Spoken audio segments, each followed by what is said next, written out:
questions to ask, right? I campaign with the confidence rising. I told WDF don't switch, good times are coming on infinity diving. Fan cams, reactions, watch along, still the pride of London thriving. The Eagles of South, they flying. Keep your eyes on us, we ain't hiding.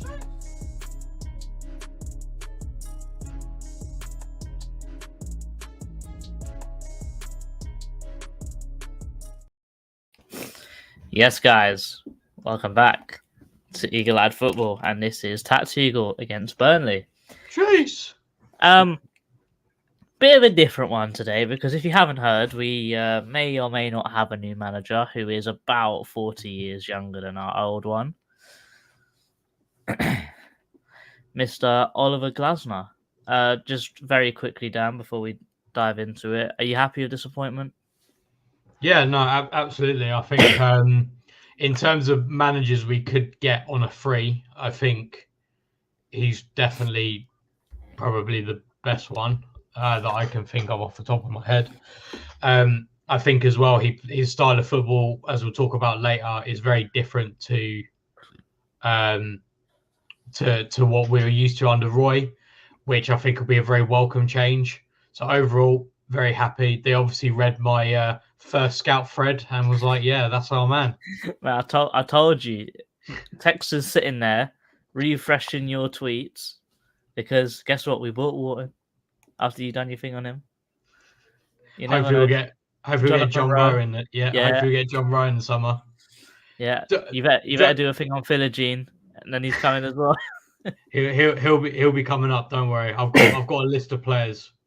Jokes aside, though, if anyone ever does want to see like good young players and just get like a general gist of good players, Twitter is such a good resource to use. Like there's so many, and I'm not talking about me. I'm talking about there's loads of different people on there who put out such good content for free. Yeah, even if you just look at other Palace guys, I think Tampa CPFC does some good ones as well. Yeah, CPFC Tampa, excellent. And then other people like Ben Mattinson, Antonio Mango, who I think some people would have seen. I thought Charlie Barnacle did a really nice thread on us as well the other week. So, yeah, as I said, it's all free. That's the best thing about it. It's all free. 100%. Let's talk about Glasner, and we'll give you a quick little rundown on him. He is a 49-year-old Austrian manager who has managed LSK Linz, Wolfsburg, and Frankfurt, and his record at all of those clubs are incredible, I have to say. At Linz, which was his first job, 96 wins, 29 draws, 36 losses. Wolfsburg, 41 wins, 22 draws, 24 losses. And at Frankfurt, he had a combined 39% win ratio with 39 wins, 29 draws, 29 losses. What a record at every single club. He's up on wins by a long way. It was stat padded by Linz a little bit, but still, he's got more wins than losses at every single one of the clubs that he's been at. Yeah. And one thing which I only found out literally about half an hour ago when I looked at it, he did all of that at Frankfurt whilst running a positive transfer budget. Oh, really? Yeah, I only found out about 40 minutes ago that he won the Europa League and got to the German Cup final and sold more than he bought. So, how much by the way? I need to go back. I think it was like, it wasn't loads, but it was like 20 million euros or something like that, 15 million euros. Mate, that's still incredible. Well, yeah, and then we'll talk about a bit more later, but like one of the players he played under him, Kolo Muani, then got sold for 95 million euros the summer after he left, or the summer he left, just after he left. So obviously he's good at certain things.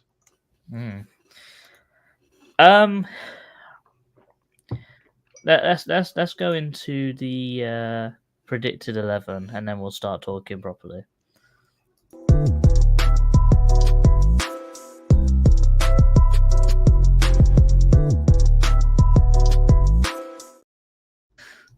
So, you guys have probably never seen anything looking like this from a Palace perspective, ever. So, we'll start off with Burnley. They're very casual. We've done them before. Company has changed tactics ever so slightly. He's sort of gone to a 4-2-2-2-2-2, whatever that formation's called. But it's basically just a 4-4-2, but everyone's a little bit more further forwards. That's basically it. So I've basically gone with their exact team that they played against Liverpool. Only change is I'm putting Trezor in there because the other Donny's injured. I can't remember his name. Ramsey's injured. But there's something else we have to focus on. We have to focus on Crystal Palace. So, as you can see, something very different is going on. We're looking at a 3-4-3 formation. This is just a GLASNER special. If you guys haven't watched the game against Everton, we already implemented this style of play, and I think it was pretty successful. Bear in mind that apparently Pinocchio Head is Paddy McCarthy saying he's never met GLASNER before, but we've gone straight to exactly what GLASNER's going to play. So we've gone for 3-4-3. I've gone with Johnstone, Gay, because he's potentially back in this game. Richards, Anderson at the back. Those are our three centre backs, with Richards in the middle. I think that's pretty important because Richards on either side just seemed a bit of a liability. Mitchell as a left wing back, left midfielder. Munoz as a right wing back, right midfielder, with a central two of Lerma and Wharton, with Edouard and Ayew playing in more of a 10 position rather than a winger position, and Mateta up top. If you're wondering where Eze is, I think that his injury was a lot worse than Mark, so I give him another week because Mark is just like an overextended knee or a jarred knee, whereas Eze's got a hamstring. So I'll give Eze another week until he's fully fit again. But this is how GLASNER sets up, and it's so different to what we're used to. Dan, do you want to elaborate on that a little bit? Yeah, no, definitely. Obviously we got the three centre backs to begin with. That's obviously very different. I think the key difference, is the front three. I feel like they're, well, at least at Frankfurt, they're where Eddie and Ayew are. They would be given more free roles, so they'd be allowed to roam sort of side to side to try and create overloads in different places. And then obviously you've got the very, very wide wing backs, which I don't know, under Roy, I feel like we did try to do that a little bit, but it just didn't work and it just felt very different. But I think the biggest difference will be in the style, which we'll talk about in a bit. Because I mean, we can look at the roles, but I think ultimately the style is the total opposite of what Roy has. Definitely. And funny enough, that this formation and this style of play, a certain manager which is killing it right now, a certain Xavi Alonso, has taken a lot of inspiration from this style of play from GLASNER. Because if you look at how Leverkusen are playing, it's very, very, very similar to this playing style. Same formation, I wouldn't say same tactics, but very, very similar. And you see what those guys are doing in the German league. So I think if someone's taking inspiration from you, you got to be onto something. Yeah, no, absolutely. Yeah, let's talk about how this different style of play affects the team's attack.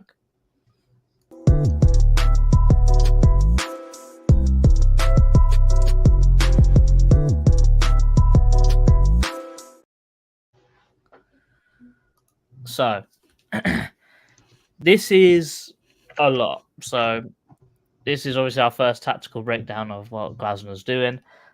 I have got some notes, so if I'm looking down, it's like I am reading. So, there's a lot to cover. So, 3 forwards. 1, 2, 3. They're not conventional forwards, because normally we'd be talking about Edouard out here, Ayew out here, JP through the middle, like, you know, left wing, right wing, striker. Yeah. However, it's very, very different. The width is done through the fullbacks. Edouard and Ayew stand inside here. They are 10s. They're not wingers, they're 10s, but they can drift out wide if they need to.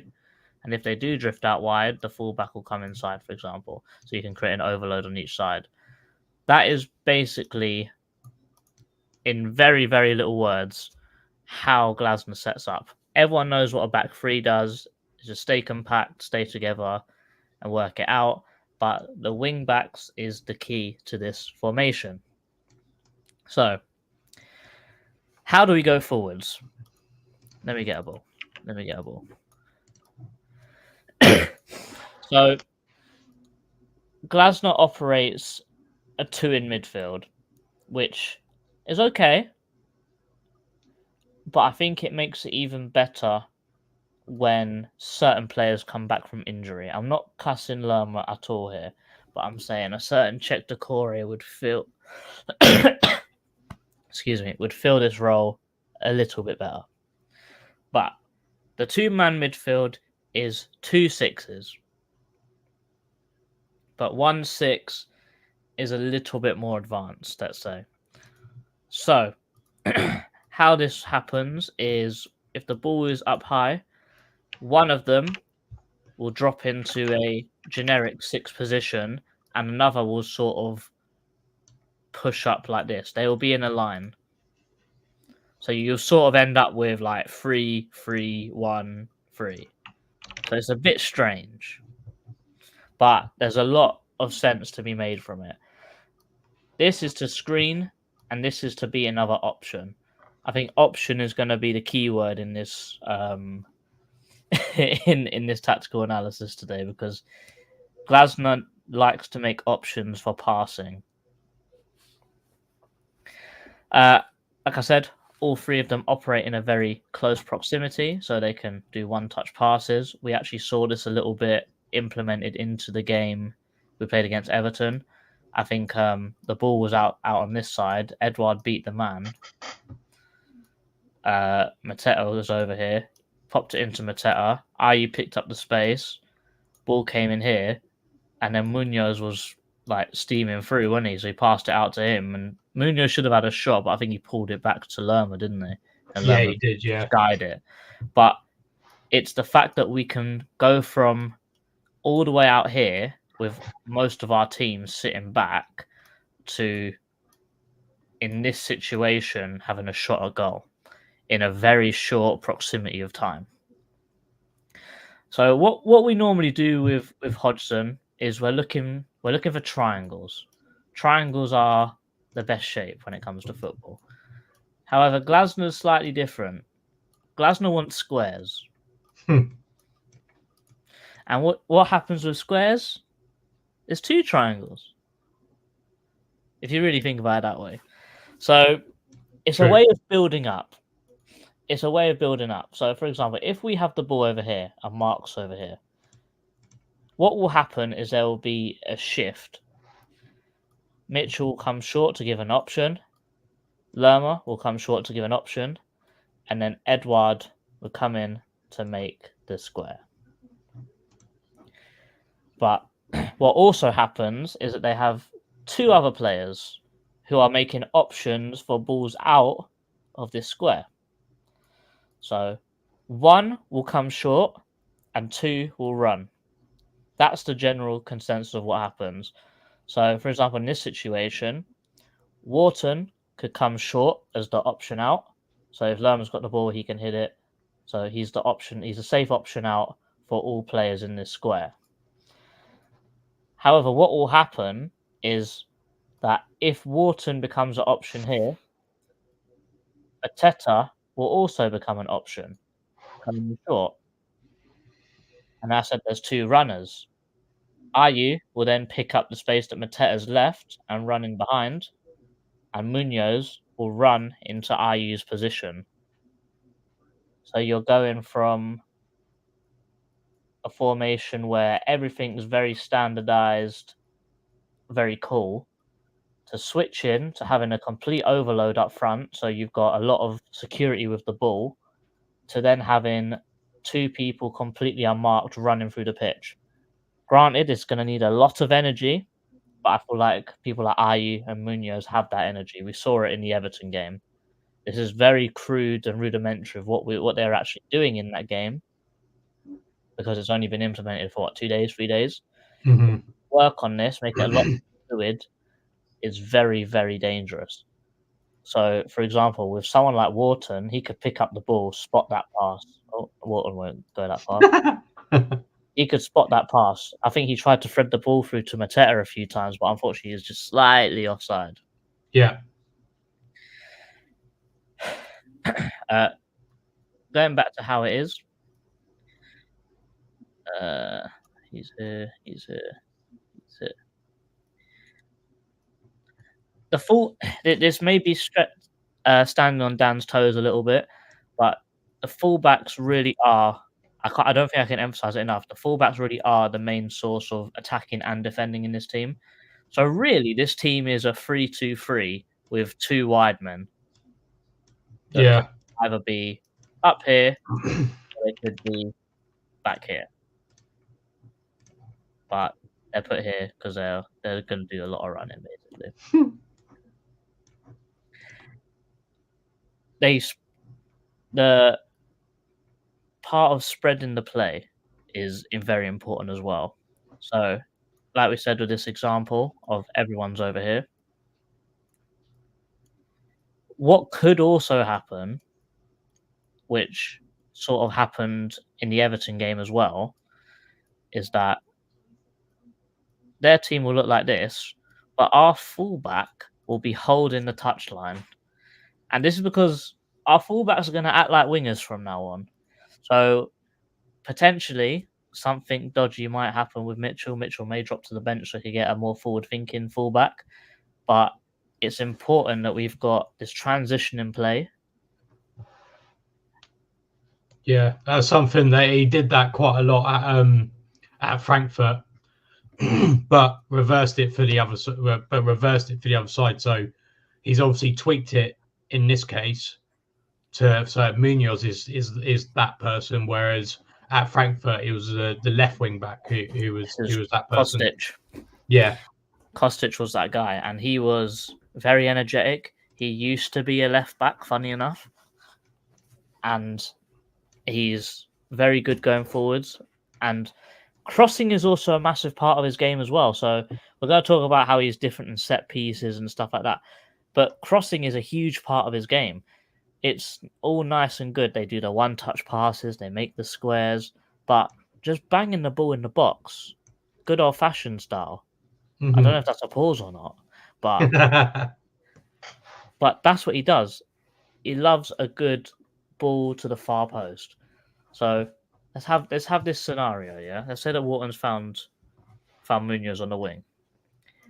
He's got everyone sprinting into the box. We saw it again at the Everton game, and something I really liked was a certain scenario where Edouard had the ball here and he was in a shooting position, and I'm seeing Mitchell running through here, and I'm thinking, whoa, what's going on here? What's happened here?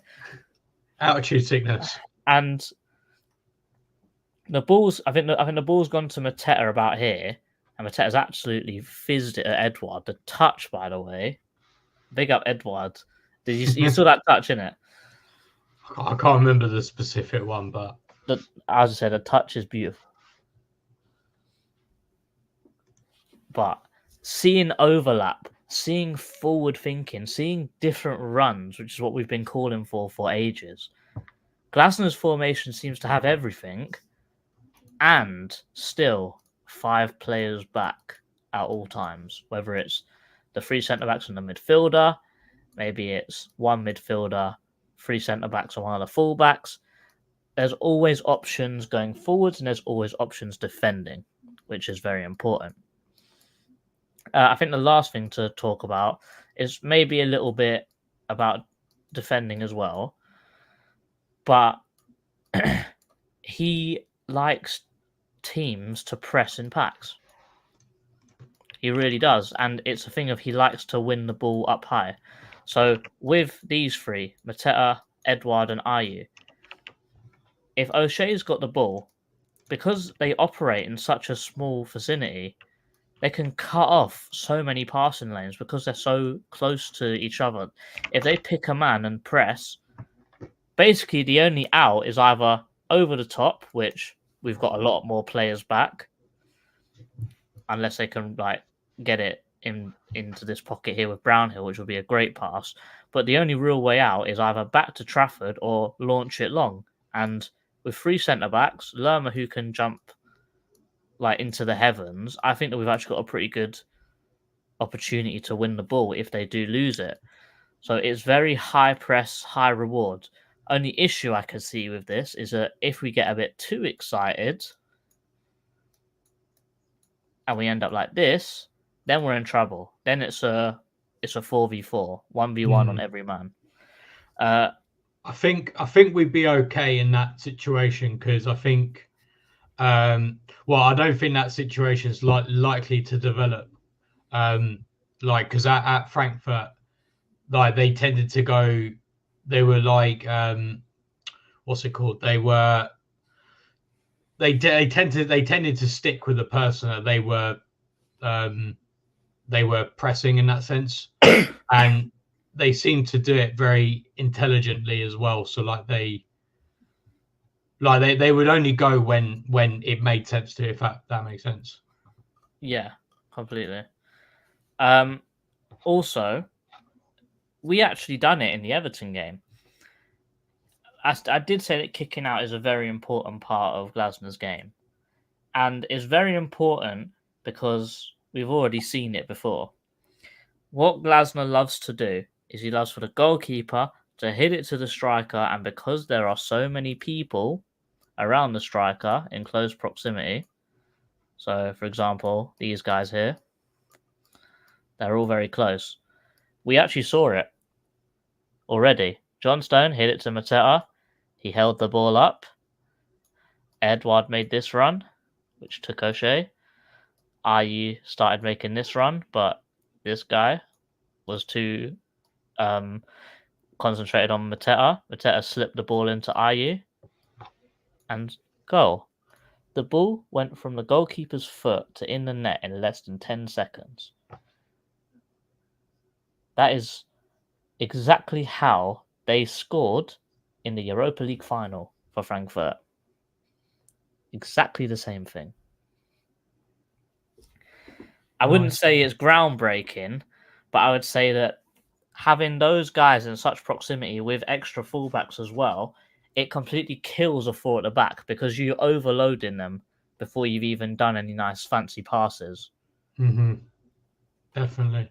I think when I watched some of the games back for the Fred, it reminded me a little bit of like Unai Emery. Like they go from front to back really quickly. Yeah. And definitely they prefer to operate in, well, at Frankfurt they definitely seem to operate better in like when they're in transitions rather than like they're not like a Pep side that's going to keep the ball like 60-70% of the game or whatever. Oh, 100%. I have got some images, but my computer was moving a little bit mad earlier, so let's see if I die. Do I die? I don't know. Well, I feel like that's the song lyric. Do I die? You know what? You only live twice. Yeah, once for real and once for the bands.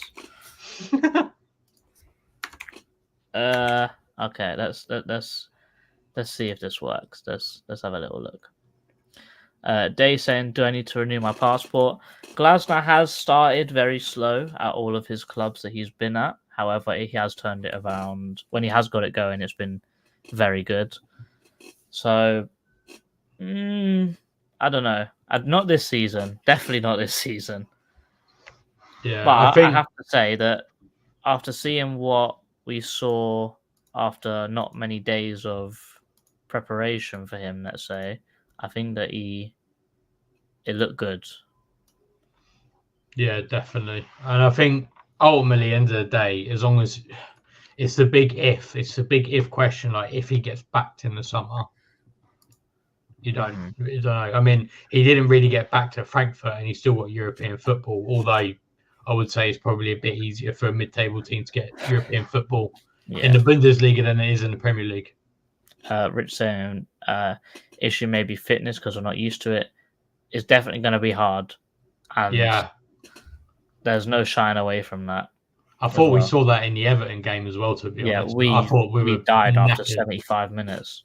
Yeah, I think he's bringing a fitness coach with him, so he's got 3 assistant coaches, doesn't he? Yeah, he's brought a lot of people with him. Chairman here saying, "Do you think we could play Ward instead of Richards?" I think I think that it actually worked pretty well because when Munoz went, you had a generic back 4, didn't you? Yeah. With Ward at right back, Anderson, Richards, Mitchell, you had a generic back 4. So I feel like that does work, but I feel like you have to play Richards over Ward. Yeah. Oh, yeah. It's saying Glasner would have kept O'Brien in the summer. He probably would have. Probably would have developed him and actually sold him for decent money. So here is one instance. So this is Kostic, the number 10. This is in the final. He's lost the ball. Yeah, he's tried to do a nice step over, but this guy's just got in the way. This is the next frame. So you see all these players, lots of space, very big outnumber for Rangers over Frankfurt. 3 of them. So close, just absolutely pouncing on that one guy. And because they've done that, he's just gotten rid and it's gone straight to this player. Very small things, very, very, very effective. Let me... I don't want to show the BT Sport thing. Put it away. Okay.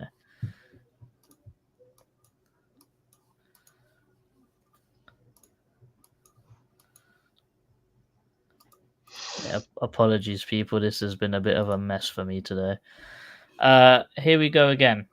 How they scored their goal in the final. So, they got the ball out here from the goal kick. And Dan, what did I say that they love to do? They love a good cross. They do love a good cross. This is Kostic again. The left wing back, left back, whatever. 2 strikers, a 19. Swivels. Shout out Rich. You know about that. Goes behind the defender this side. While this 36, who is one of the midfielders, I think this is Jabril So, if you remember him. Yeah. Yeah, we runs tried in there. Ball's whipped, and he just taps it in. This player's in no man's land. This guy's got an overload of 2 people. One's running behind, one's running in front. He's thinking, what am I doing? Goal. Nice and easy. I think I've got actually a few examples from our game that we actually played the other night. Okay. Here is another one for Frankfurt. This is a chance that they didn't actually score from, but I think it's still very important to talk about because it's a very good chance. Goalkeeper has the ball. Yeah, goalkeeper has the ball. Launches it. Centre forward comes short, heads it on. This player drives with the ball all the way to the end and blasts it over the bar. I can see Eze doing that. I can see Elise being in that position. I can see them actually scoring here. Very simple stuff. He likes dribblers. He likes people who are powerful with the ball. A little bit better decision making. They probably could have won this game without the penalties. And then I'll only show one example from the game because this is getting a bit annoying for me as well. Apologies, viewers. So this is against the Everton game, which was definitely Paddy McCarthy's tactics, right? Oh, without a doubt. I don't know why you'd ever doubt Paddy. Well, I mean, in his game against Arsenal, I think he played a 4-3-3, didn't he? I think he played a 4-3-3. So yeah, I think the five at the back was a very, very telling Glasner tactic. When he said he never met him before, well, he did very well to copy a tactic of a guy he's never met. That's all I'm gonna say. It's true. It's very true. But fair play to Paddy though. He's obviously Glasner's asked him to come and stay at Palace. Obviously, he must see something in Paddy. I put a tweet out earlier myself, but I think him staying is a good idea as well. I think obviously he knows the players, he knows the youth players. I thought he did well with the under-21s as well. Yeah, very well. He knows the club, and hopefully for Paddy's own development as well, he'll not only have seen Roy's management, he'll also see Oliver Glasner's as well. So yeah, and then he's also been managed as a player by some decent managers as well. So he's got a good little CV of managers that he's played under and worked with. Yeah, 100%. And he's only 40, so he's still got quite a long way to go in his coaching / managerial career. Definitely. Last thing. This is from our game. Edouard has the ball here. A very nice skill to put it through this guy's legs and run. Remember, pops it into Mateta here, which is a nice little pass. But I want to say again, look at the proximity between these three.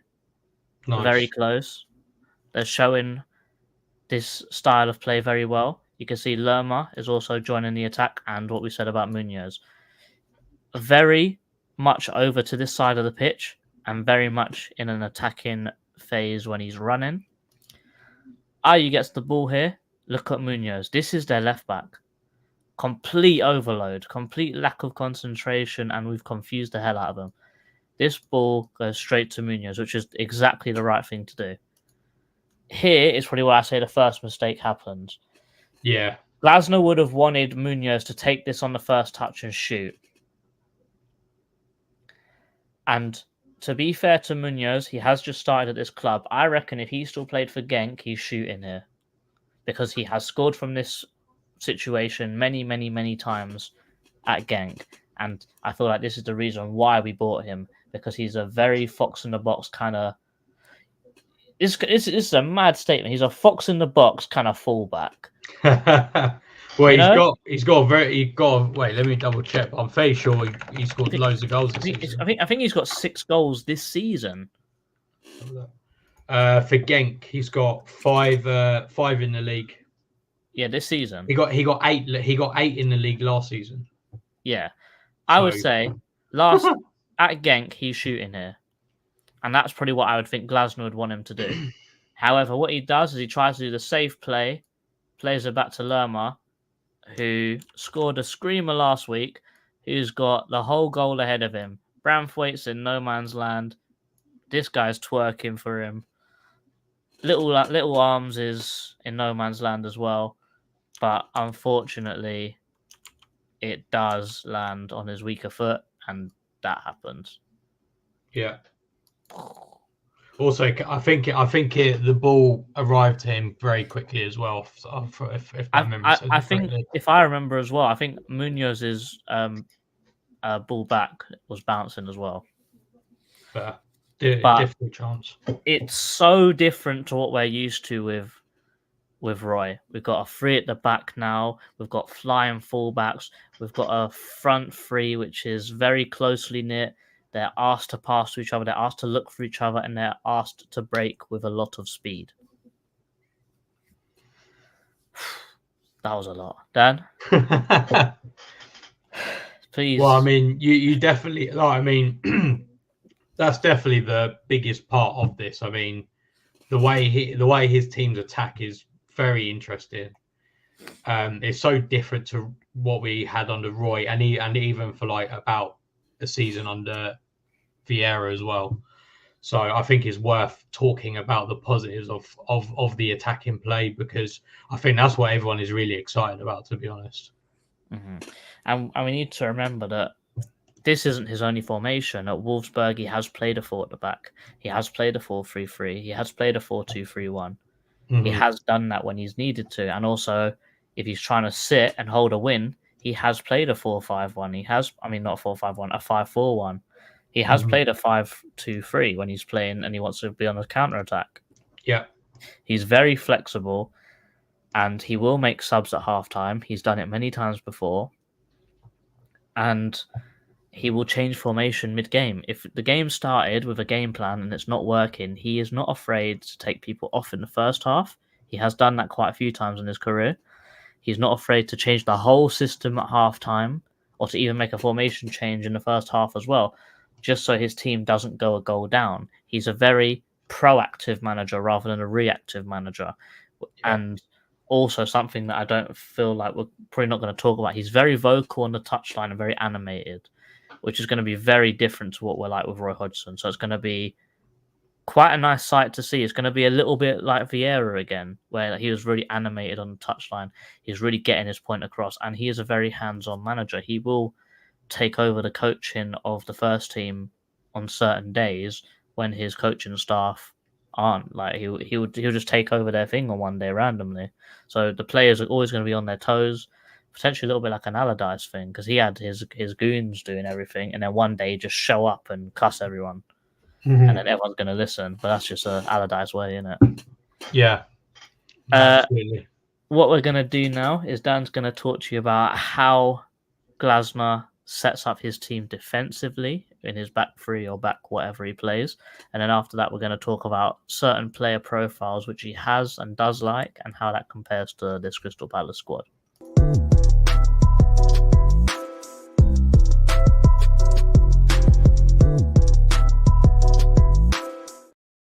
Okay, so I have the defense.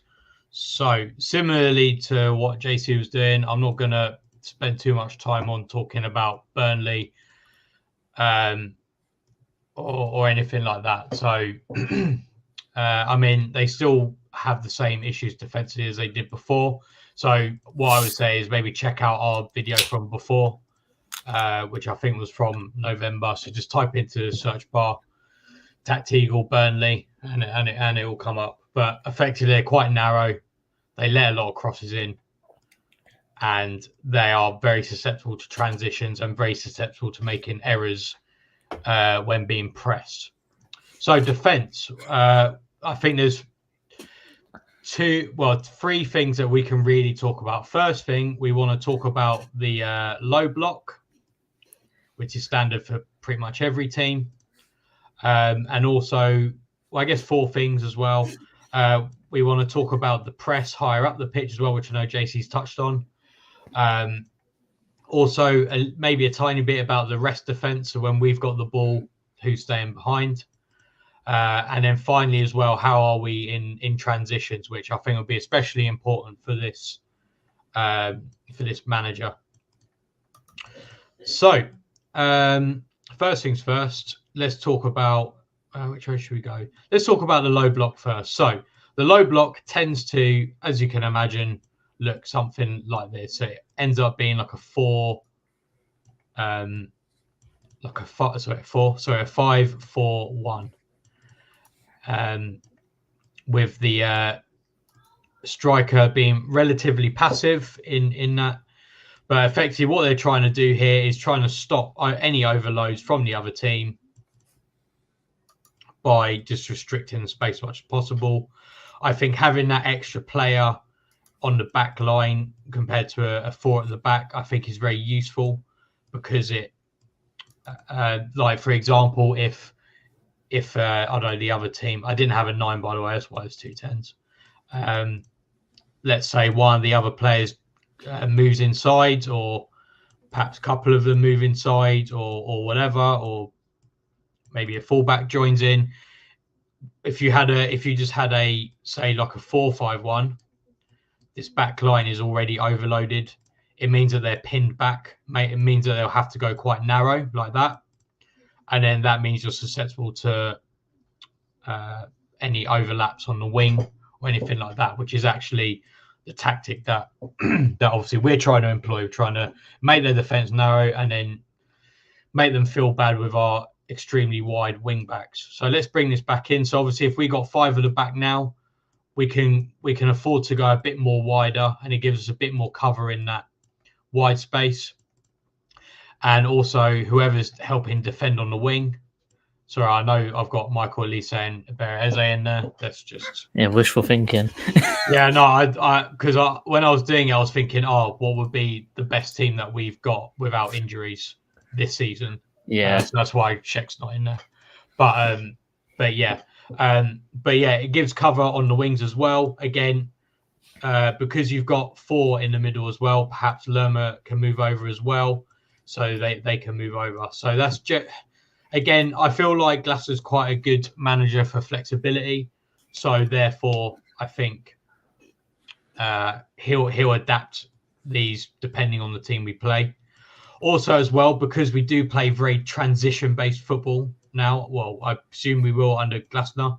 We probably actually won't see this low block that often, if I'm to be honest. The games we're going to see are going to be very end-to-end, I think. So we probably actually won't see that.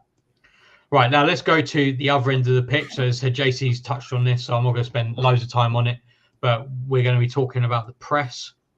So generally speaking, the press, at Frankfurt, they pressed very intelligently, and that's something that a lot of other, it's not just me saying that, a lot of other analysts have kind of said that as well, that they press intelligently, and they had a good sense of knowing when to go for gut-busting presses and when to just stay back, like just to conserve energy a little bit. And generally what tends to happen, this is quite a common one actually, this isn't anything crazy new or anything like that, but certainly something that we see in modern football now. So let's say the goalkeeper passes it out to 6, which being Burnley, I imagine they will pass it out. What will happen then is, as JC said, the fullback will be covered by our wing backs. They'll push up really high. And also Lerma, generally they'll have 4 players will be in the press in this kind of area, minus the backs who have pushed up onto the fullbacks. We'll follow any out here, whilst Eze will attempt to obviously try to move towards this player to try and block off as much space as possible. Meanwhile, Mateta will move over and basically split the opposing team's build-up play, which is something that is very common. So effectively what you're forcing this player to do is try and play it there where this player is already being covered by our wing back, or maybe try another risky pass or just kick it long, which is obviously what we saw us do against Everton. And in my opinion, I think the reason why Everton came back into the game was because we were knackered and we didn't do that press anymore. That's my opinion. I thought the reason why you saw Everton fans thought that they played absolutely terribly in that first half, I think it was our press that did that personally. So that's our press. Like I said, it's very intelligent, and there'll be certain triggers that will be fulfilled, which will then cause them to press. So what was the next thing to say? All right, so I'll talk about the rest defense. So if you don't know what rest defense is, basically, let's say we've got the ball in their half, whatever, and they're in their low block. All the rest defense is basically the players that we've got back to cover. So obviously, as JC said, there's a lot of changing of positions. So okay, it could look like this, but then it could also look something like that, perhaps, or something like this.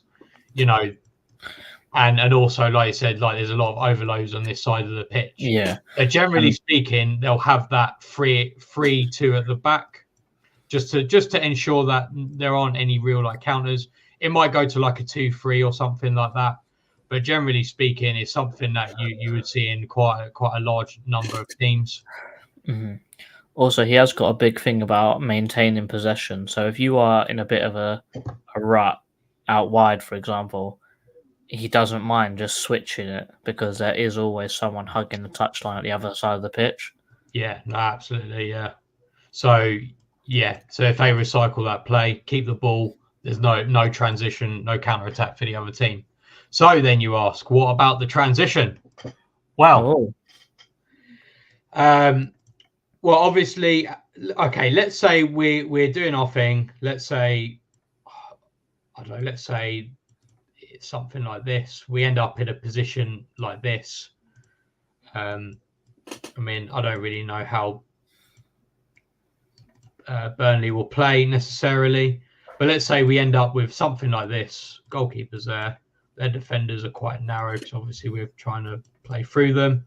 Let's say something like this. So let's say 4's got the ball here. Obviously, we'll try to press as quick as possible.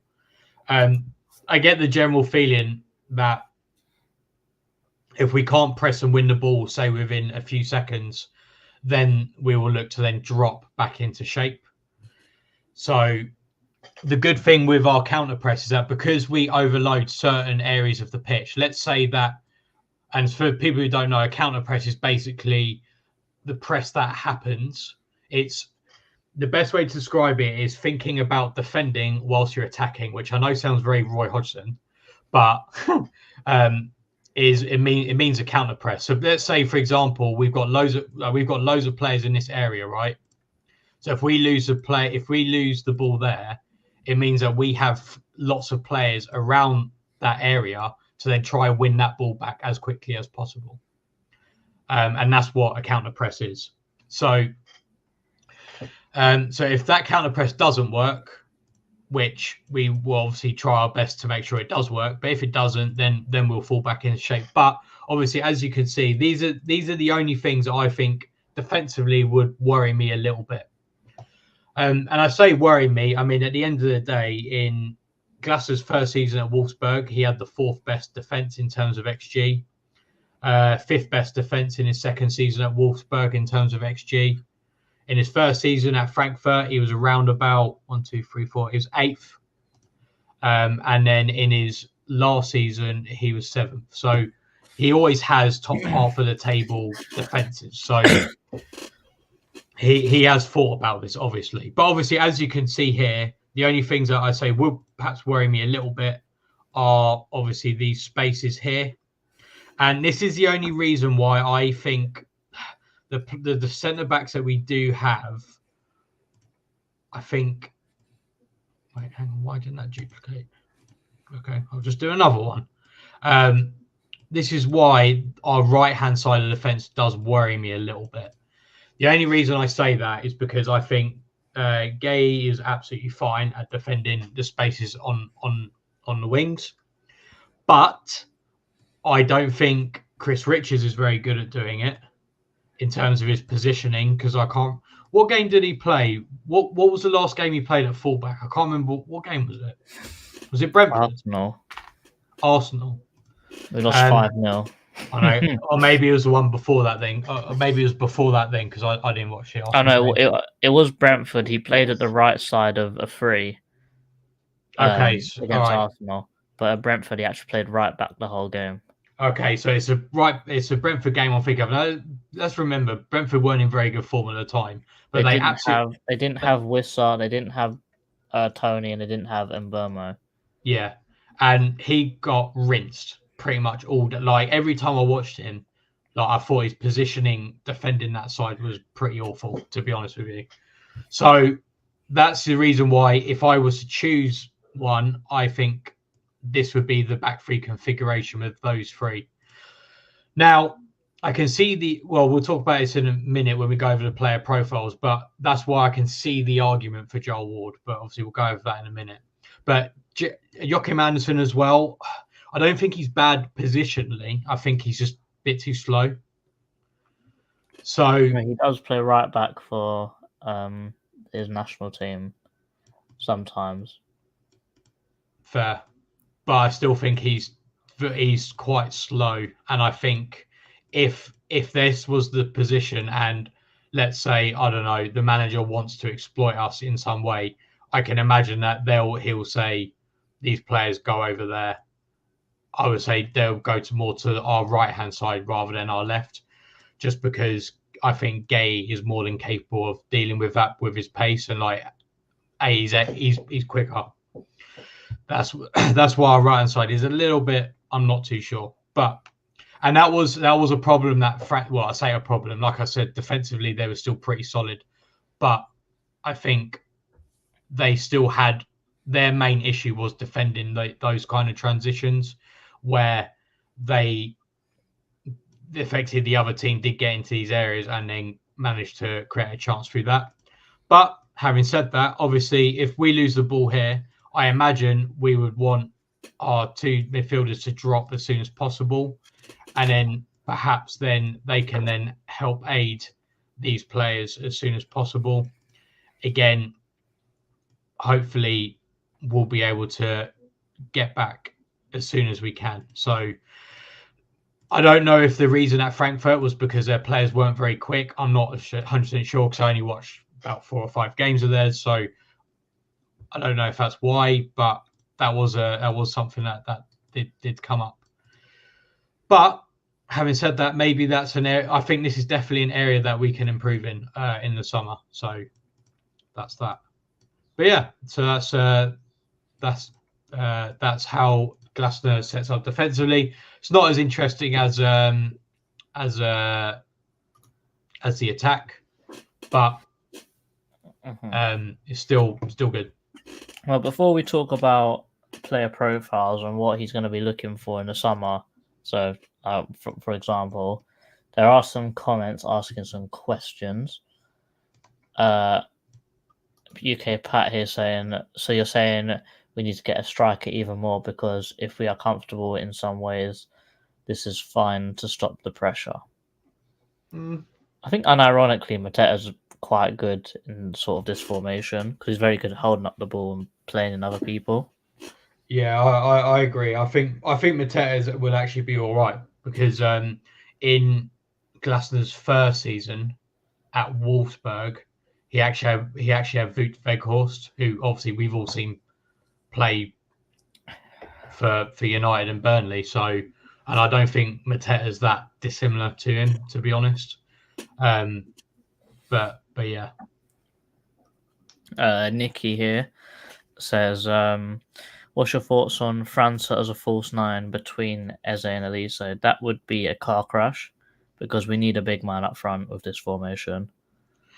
Yeah, I think ideally you need someone who leads the line.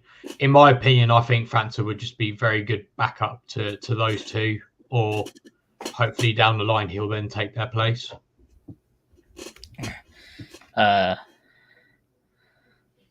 And then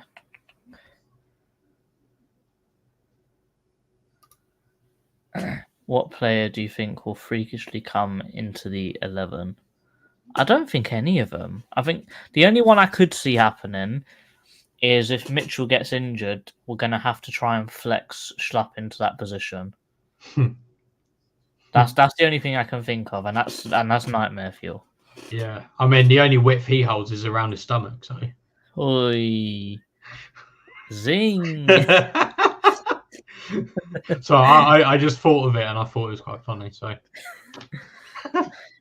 Well, Ali was trying to convince me that he's going to take over Mitchell's position.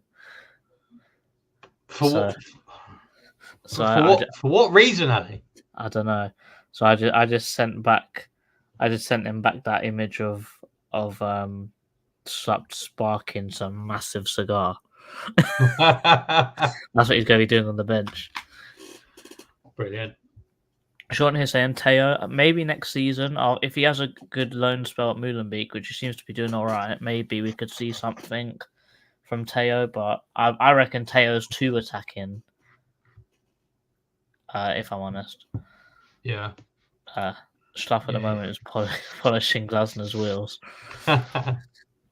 So we're going to do something a little bit different here. We're going to go into player profiles, and basically, I've had a little look into every single one of his players that he's had with his Frankfurt team. So the team is Trapp, Torre, Silva, Indica, Knaf, Rode, So, who we were linked with a few years ago, Kostic, Lundstrom, Kamada, and Bore. So, first off is Trapp. I wouldn't say he's very similar to John Stone, but I'd say he's got a very similar kicking ability. I think that Trapp's probably still a better saver and a better shot stopper than John Stone because he has played in Europe. He has won a few things in his career, but his kicking ability is second to none. It's not as good as Edison or Allison, but it's not far short. He's almost like a centre back playing in goal. That's how good his distribution is, really. So you can see a similarity already between him and John Stone. So you're saying, cool, you got a shot stopper in Henderson, and you got John Stone as the main guy. So he's got his two goalkeepers already set. That's how he's looking at it. His back three of Torre, Silva, and Indica. If he can keep Gay and Anderson, which I doubt, I reckon if one of them's going to go, it's going to be Gay, because we are apparently planning on letting one of our bigger players go to fund a new transfer window.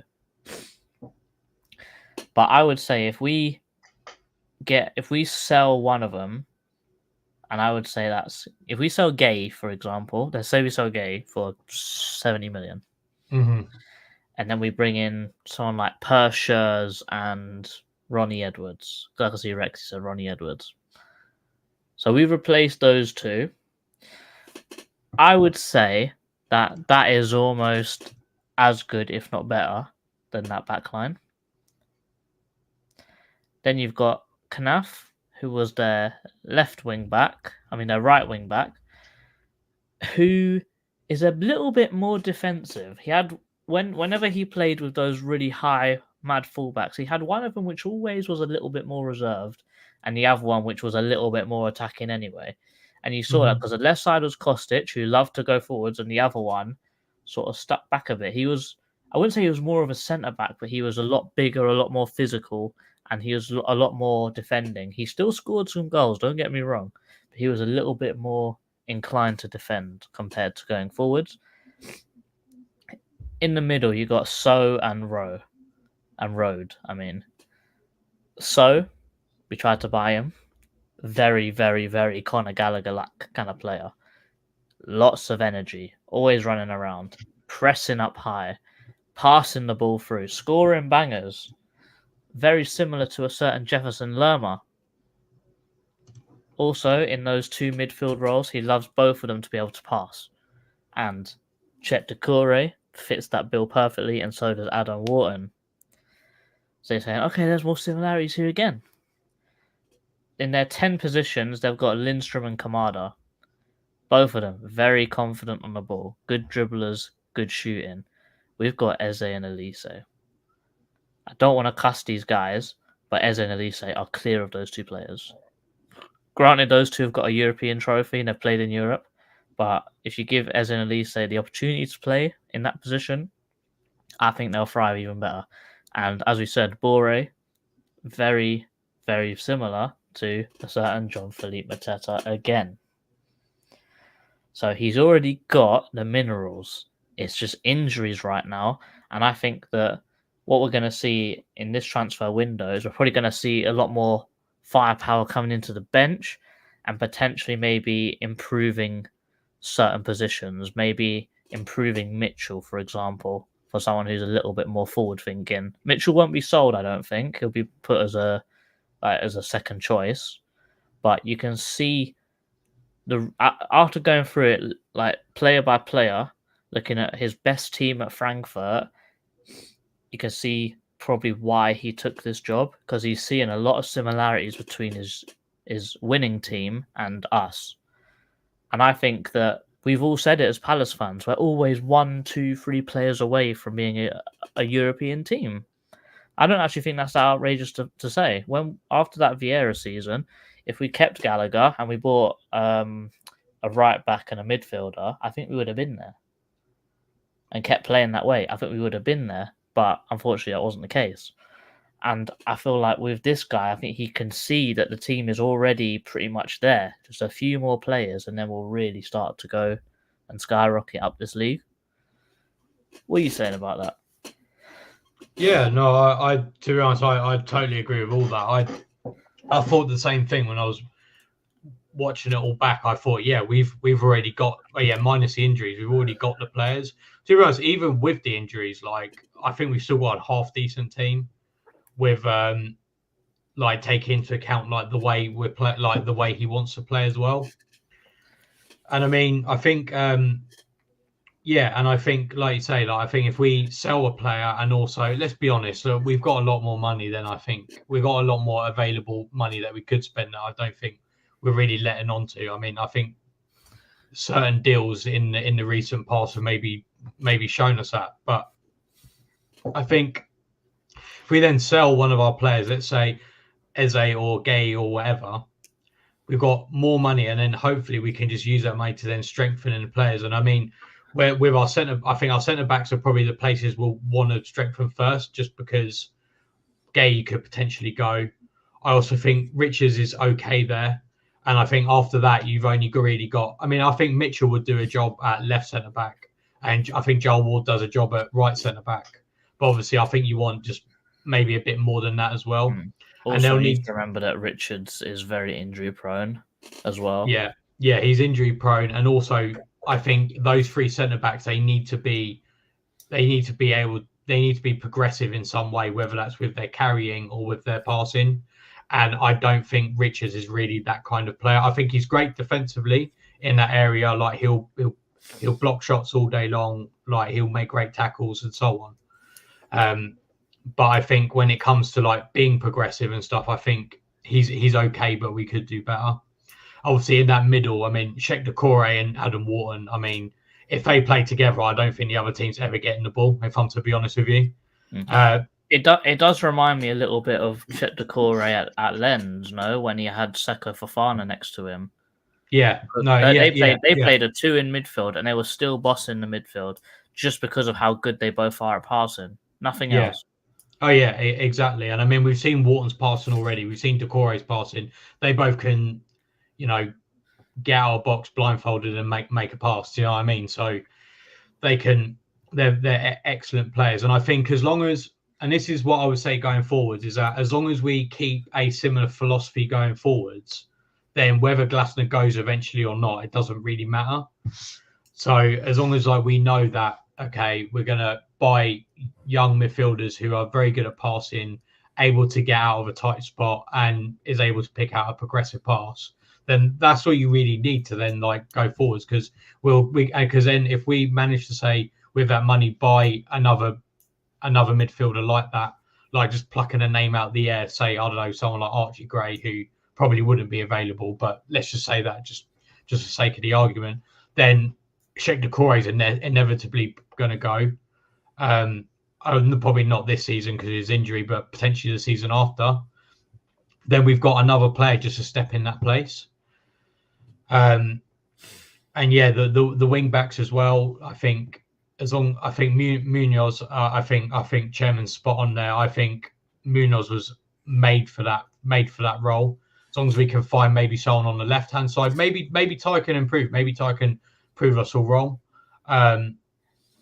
He's still only 23, so he can still get there. And then obviously the forward players, we got Eze and Elise. I think as long as we got players who are happy to play in those kind of free roles, like we've done that with França. And I think when it comes to, I think Raksaki will be able to do that as well. And then obviously we just need a target man. I think a striker will be important as well. I think it works better, like you say, with a target man like Mateta. There are other target players out there like that. Like they're not they're not ultra rare. And I think we are seeing a bit of a comeback from players like that with like Erling Haaland Osimhen, Weghorst. I know he's not very good, but he was that kind of player, and so on. And I think as long as we profile those players correctly, we can. I don't see why not. As long as we are smart about it, then there's no reason why we can't do well. Definitely. You did speak about Ratsaki. How do you think Glasner could develop someone like David Ozo in that midfield? I mean, David Ozo, I think, is pretty solid defensively. I think David Ozo's thing he needs to perhaps be a bit better on is just his passing, perhaps. But then, I mean, he's 18 years old. I'm actually going to show you guys. This is a bit of a sneak peek, but I'm going to show you anyway. This is because I'm a proper sado. A neek, as some people would say. An absolute neek. This is one of my Google Sheets. Oh god. And this is up to and included in the Brighton game, so I haven't changed it for the last 2 games because I haven't got around to it. But this is the rankings of players by minutes given in the league so far. So as a percentage. So basically, what that means is we've given 6,758 minutes to are 23 and under in the league so far, and then I've got it if they're academy players and so on. So as you can see, for under 23s, we're not too bad, but I think that's because Tyron Mitchell's still quite young. Gay's obviously still quite young. Elise is still young. We rank, however, 16th this season, up to and including the Brighton game, for under 21 players. So as you can see, that is a big problem, really. Considering that Elise is the majority of those minutes, that's pretty terrible. Like, I think Ahamada, França, and David Jez and Ozo, I think they probably make up maybe a fifth of those minutes, maybe, if that. So when you take that into account, well, yeah, actually, there you go. There's the academy one. So that'd be Raksaki and David Ozo. We've only given 267 minutes, which I think is pretty poor. All things considered, when you consider the fact we've had pretty terrible depth this season.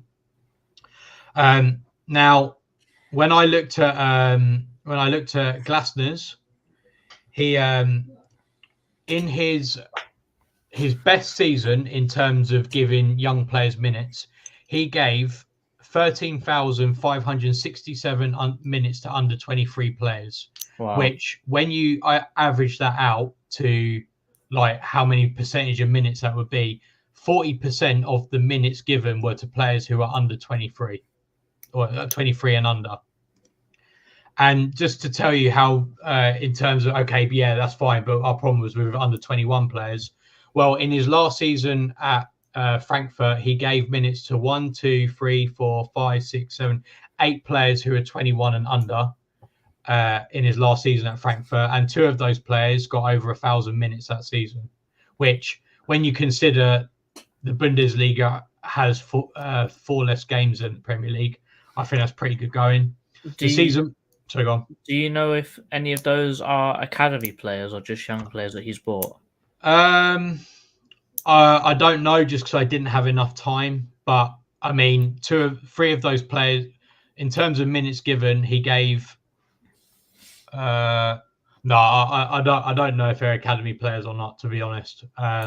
But he gave minutes to 2 18-year-olds, a 19-year-olds, 2 20-year-olds, 3 21-year-olds.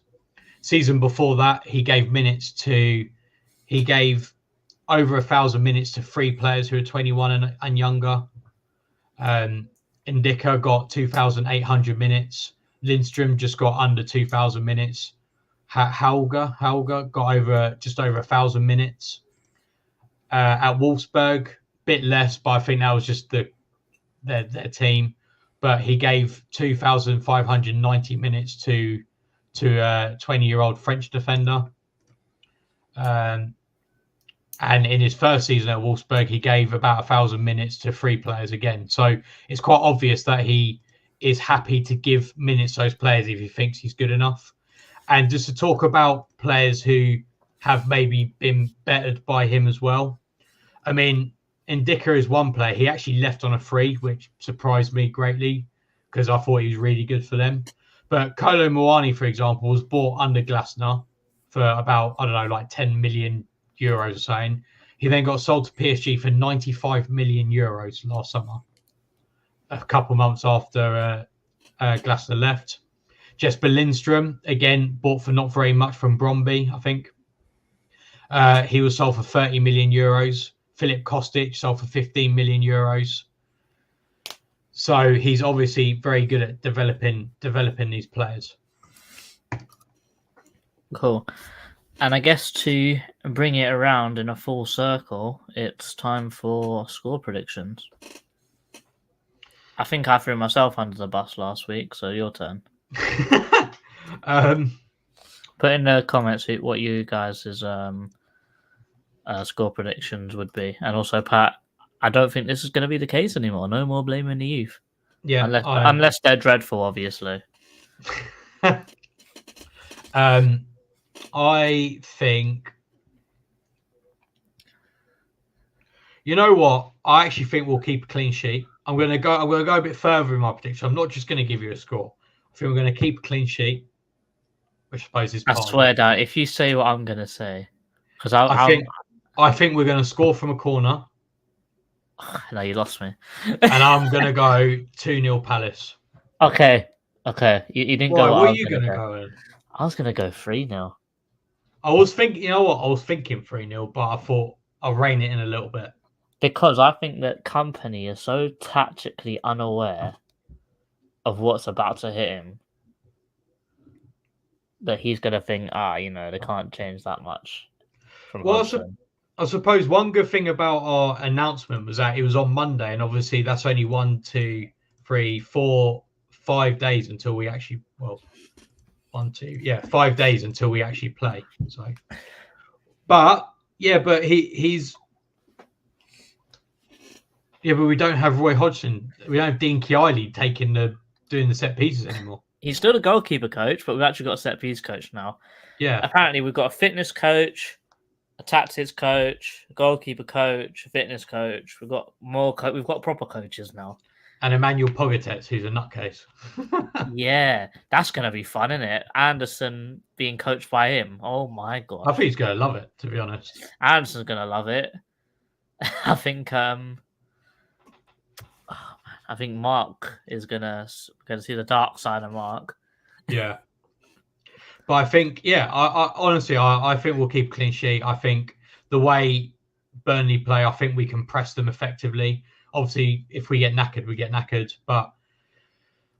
And also, I think Burnley like to play relatively through the middle, and I feel like because we pack out the middle a lot. Yeah, Glasner packs out the middle quite a lot, so I feel like they're not going to be that effective. And we spoke about how much they like to whip the ball into the box. Burnley don't like to close down crosses, so as long as we've got players in the box, we've got all the chances of doing that.